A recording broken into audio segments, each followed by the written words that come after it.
Hello అందరికీ, ఈరోజు ఎంతో రుచికరంగా ఉండే రొయ్యల విడిపి ఏ విధంగా తయారు చేసుకోవాలో చూసేద్దాం. దానికోసం ఒక కప్పు చిన్న రొయ్యలను బాగా శుభ్రం చేసుకుని ఉడికించి చల్లారిన తర్వాత మిక్సీలో వేసి బరకగా గ్రైండ్ చేసుకోవాలండి.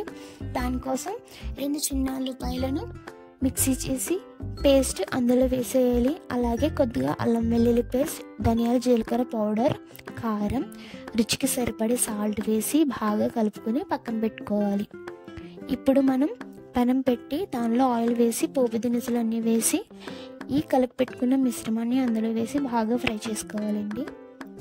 చూపిస్తున్న విధంగా మంటను మీడియం సైజులో పెట్టి దగ్గరుండి బాగా కలుపుతూ ఫ్రై చేసుకోవాలి.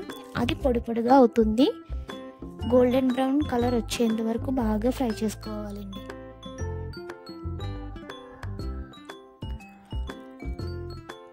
ఆ తర్వాత ఈ విధంగా వస్తుంది. ఇప్పుడు దీన్ని మనం వేడివేడి అన్నంలో వేసుకుని తింటే చాలా రుచిగా ఉంటుందండి. ఇలాంటి మోర్ ఇంట్రెస్టింగ్ వీడియోస్ కోసం మన ఛానల్ని సబ్స్క్రైబ్ చేసేయండి. అలాగే పక్కనే ఉన్న బెల్ ఐకాన్ నొక్కండి. లైక్ చేసేయండి, షేర్ చేసేయండి. Thank you for watching.